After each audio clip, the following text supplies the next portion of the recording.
How do I get my group members to engage more? Hi, I'm Louise Fischer from OTGrow, and welcome to our channel. So if group therapy is your passion or your calling, and you are looking for tips, tools, and techniques to have a more effective group and for our clients to have long-lasting, sustainable changes, then you have come to the right place. Here we discuss ways, we think about different ways, we reflect, and we have a look at what's out there so that we can become more effective group therapists. So the most common question I am asked whenever we arrive at a basic experiential group workshop, and I ask, so what question brought you here? The majority of people ask, so how do I get my clients to engage more?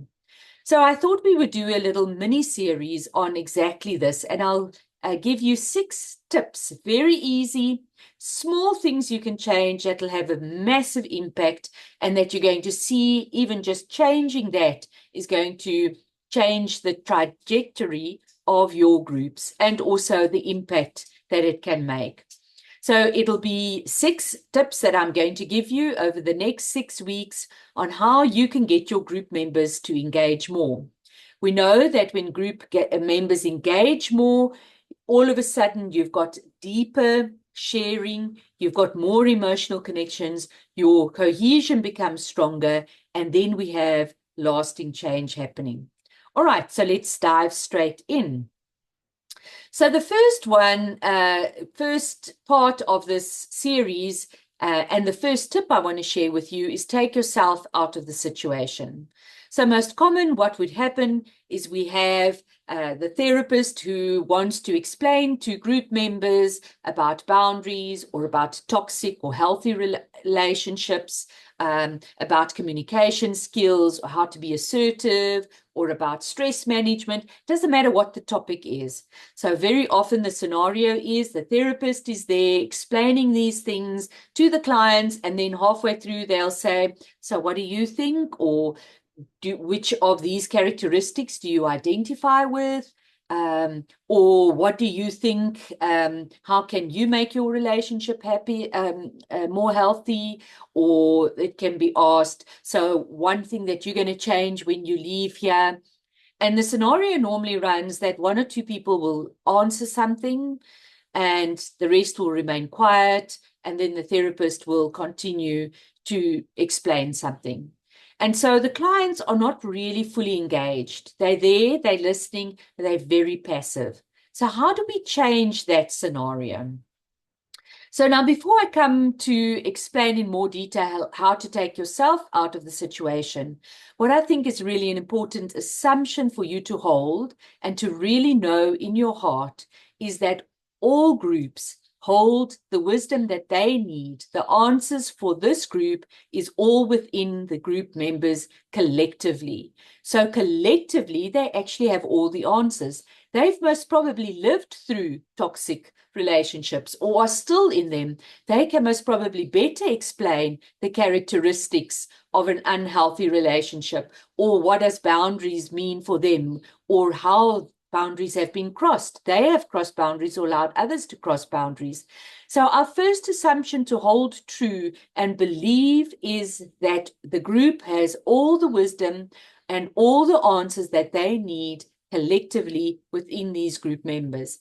The idea that we have the answers that we need to give to our clients is one that we need to change, because then we're going to keep thinking, if I don't give this information, they're not going to get it.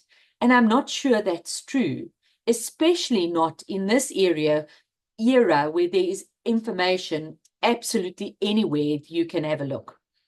All right, so one of the things to do is to relax and to know the group's going to come up with its own answers, which will be true for this group members. The other thing that Yalom says that's really hard for us to hear is if I say something around boundaries and a fellow group member says exactly the same thing, the group members are going to rather believe the fellow group member than the therapist. That's quite difficult for us to hear sometimes, but it's true. You'll say something about boundaries, and the group members will kind of take it in. And the next moment, somebody will share something, and everybody will go, "Oh, yes, oh, wow, yes, that's amazing. That's going to be my takeaway when I go home." And so, again, it's about us relaxing to feel that all the pressure is not on us to give the information out there. So my question is, how do you get your group to come to the answers that you are seeking by themselves so that you can take yourself out of the situation? All right, so I'm going to give you two examples. I had the Refining Gold Mindfulness program is running at the moment, and I'm facilitating it with Relaine Duplessis. And one of the groups was running around generosity. So what we did is we designed a game around generosity. And what was amazing is there was not much said about it. All the information lay in the game. And even a week later, one of the group members said, "You know what? I get this about generosity."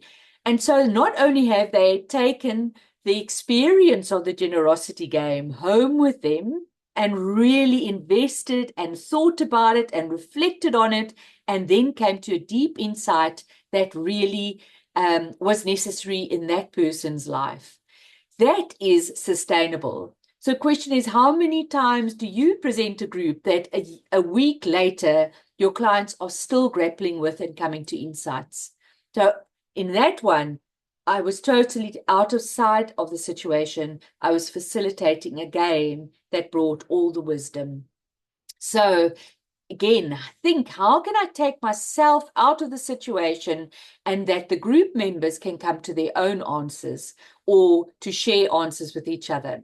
Another example is we did a team building for a corporate team building this past week. And we were trying to explain something around communication that had come up. Somebody had asked a question and how easy it is to fall in the trap of giving all the answers. And we could see the group just totally becoming disengaged. And all of a sudden, I jumped up and I said, "You know what? No, let's do an activity around this." And it was like a warm-up activity. People had to go and stand in groups with what they identified with. They had to talk to each other. And what's amazing, at the end of the 3 days, when we asked, what was the thing that really stuck with you out of these 3 days of team building?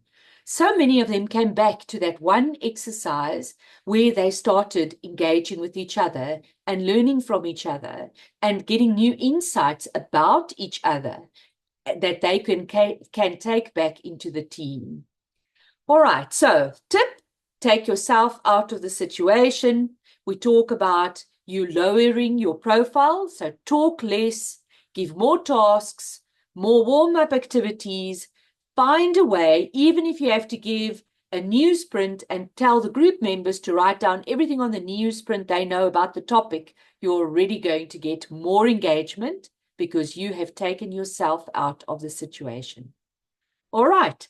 So any questions, any queries, any thing that you want to add, any comments, please go ahead and pop them down below.